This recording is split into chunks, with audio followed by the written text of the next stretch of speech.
नमस्कार, मैं हूं अंजलि और आप देख रहे हैं CNN न्यूज। तो चलिए शुरुआत करते हैं आज की प्रमुख खबर से। शिव गंगा क्या है साथियों? हमारे धर्म और संस्कृति में गंगा मैया, गंगा जल तथा शिव गंगा का महत्व अत्यधिक है। गंगा जल केवल जल न होकर इसमें अनेक विशेष गुण पाए जाते हैं। हमारी संस्कृति में यह कहावत है कि जीवन में जरूर एक बार कम से कम गंगा में नहाना चाहिए। यह केवल अंधश्रद्धा नहीं है, यह तो उच्च कोटि की आत्मीय श्रद्धा है।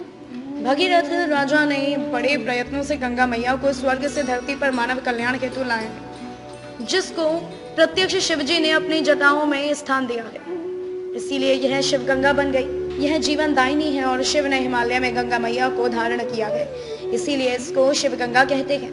यह केवल नदी या नदी का जल नहीं है, अपितु यह मां स्वरूप है, हमारी मैया है। अजय कुमार पांडे जी ने बड़े श्रद्धा भाव से संपूर्ण विश्वोद्धार का बड़ा सपना देखकर शिव गंगा प्राइवेट लिमिटेड नाम से एक कंपनी रजिस्टर की है, जो गंगा की तरह धीरे धीरे संपूर्ण विश्व में फैलकर विश्व व्यापक बनेगी और संपूर्ण विश्व का कल्याण करने के लिए मां गंगा की तरह वरदान साबित होगी, ऐसा विश्वास है। शिवजी का वरद हस्त और मां गंगा का वरदान, इसीलिए वह कंपनी शिव गंगा नाम से पहचानी जा रही है।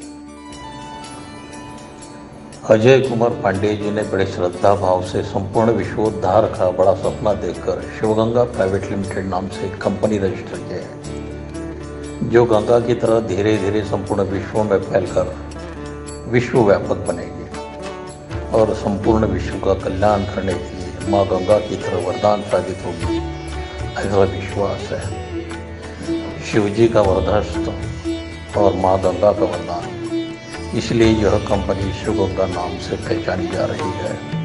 हर हर बोले, हर हर गंगे।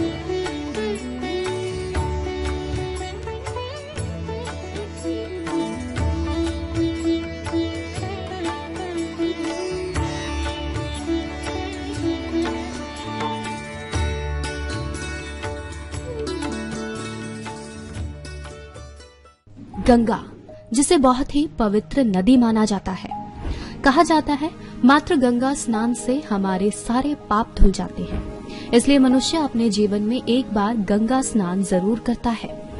शास्त्रों में भी गंगा को देव नदी कहा गया है।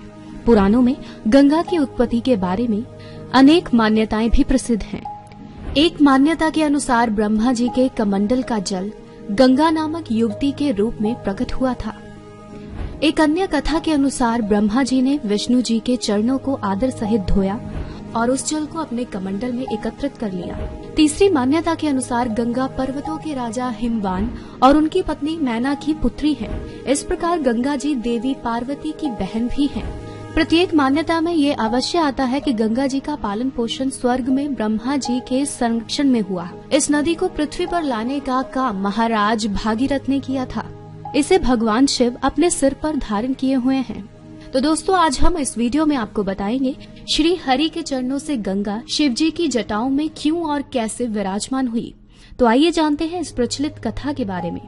भागीरथ एक प्रतापी राजा थे। मान्यता के अनुसार उन्होंने अपने पूर्वजों को जीवन मरण के दोष से मुक्त करने के लिए गंगा को पृथ्वी पर लाने की ठानी, क्योंकि गंगा का जल इतना पवित्र होता है, जो भी इसे ग्रहण कर लेता है उसके सारे पाप धुल जाते हैं। गंगा माता को पृथ्वी पर लाने हेतु भागीरथ ने कठोर तपस्या आरंभ कर दी। उनकी कठोर तपस्या देखकर गंगा माँ प्रसन्न हुई और भागीरथ के सक्षम प्रकट हुई। लेकिन उन्होंने पृथ्वी पर आने से पहले भागीरथ को सावधान किया कि मैं जब स्वर्ग से पृथ्वी पर आऊंगी तो पृथ्वी से मेरा वेग सहन नहीं होगा। मेरे तेज बहाव से सारी धरती नष्ट हो जाएगी और मैं रसातल में चली जाऊंगी। गंगा को ये अभिमान था कि कोई उनका वेग सहन नहीं कर सकता। ये सुनकर भागीरथ सोच में पड़ गए, लेकिन वो जानते थे महादेव उनकी मदद अवश्य करेंगे। तब उन्होंने भोलेनाथ की उपासना शुरू कर दी। संसार के दुखों को हरने वाले शिव शंभु उनकी उपासना से प्रसन्न हो गए और भागीरथ से वर मांगने को कहा। भागीरथ ने अपना सब मनोरथ उनसे कह दिया। शिवजी ने भागीरथ को तथास्तु कह उनकी प्रार्थना स्वीकार की। गंगा जैसे ही स्वर्ग से पृथ्वी पर उतरने लगी, गंगा का गर्व दूर करने के लिए शिव ने उन्हें जटाओं में कैद कर लिया। वह छटपटाने लगी और शिव से माफी मांगी। तब शिव ने उन्हें जटा से एक छोटे से पोखर में छोड़ दिया, जहाँ से गंगा 7 धाराओं में प्रवाहित हुई।